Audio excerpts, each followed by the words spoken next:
Hey there, Sharon Horne-Ellstrom here. Welcome to day 314 of our BU 365-day challenge. Do one thing every day that improves us in some way. Today and for the next several weeks, I expect that I have to just embrace chaos and uncertainty. It's going to be interesting when I get my videos done, when I approach and we do our daily challenge, but I guarantee we'll do it every single day. Last night, I don't think I posted till around 11 o'clock. It was late. So today, our topic, we're doing No Nonsense November. So it's No Nonsense November, day 10. We're talking about that everything is up to you.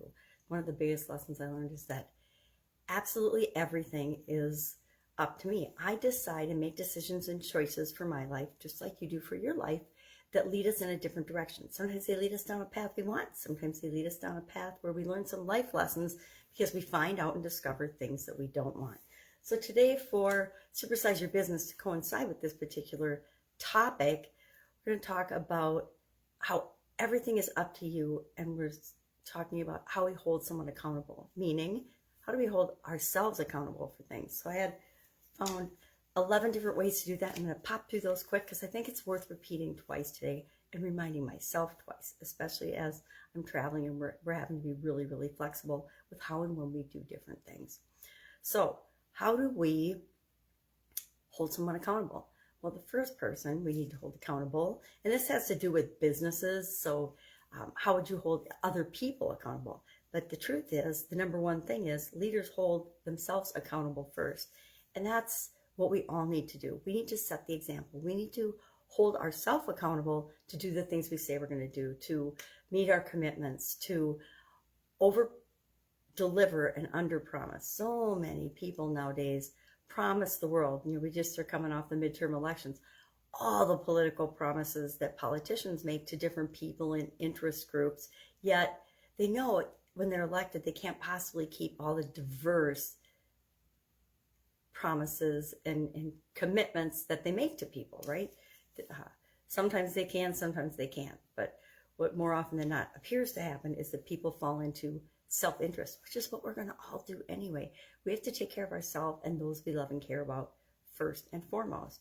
So number one, everything is up to you. You get to decide and choose everything and how it works. Well, not necessarily how it works out in your life, but you have to make the choices that lead you to the results to know if the results are right for you or not. And that begins with holding yourself accountable to being true to your core values. We want to have clear expectations for ourselves and for other people, right? We want to empathize with people and let them solve their own problems. Why? Because if everything is up to you, everything is up to everybody else on the planet too, right?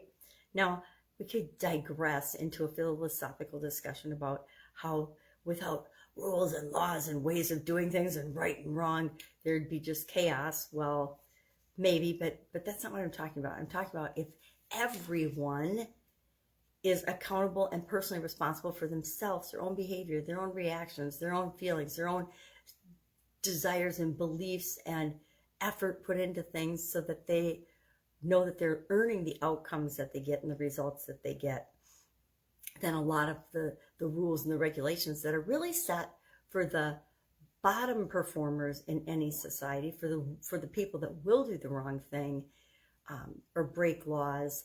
That's what the laws are set for. They're not set for everybody. They're set, although everybody automatically is expected to obey them, they're set for the people that don't quite understand where the line is and what isn't acceptable behavior. But chances are, if you're listening to me, you don't have a problem with that. You live by your core values and you make decisions and choices based on those core values. We set clear expectations, don't solve, empathize, provide necessary resources and support. If you want to do something or achieve something and be accountable for the results, you have to make sure that you have or that you're providing the resources to the people that are helping you achieve that thing available. This is a biggie from corporate America for me, is to address poor performance issues right away, not let them slide. People should be getting ongoing feedback whenever you're interacting with them, both in our personal and our professional lives, right? And we should seek out feedback and results and information from other people around us with respect to how a project or an idea or a hobby or a performance is going. That's why so many of us have coaches. Set SMART goals. We've talked about that several times before. SMART, specific, measurable, achievable or unachievable, depending on your philosophy and what motivates you to move forward. I can't remember what R is right now. And then time bound. We want to have a specific deadline when we're going to achieve those goals. I think it's resources.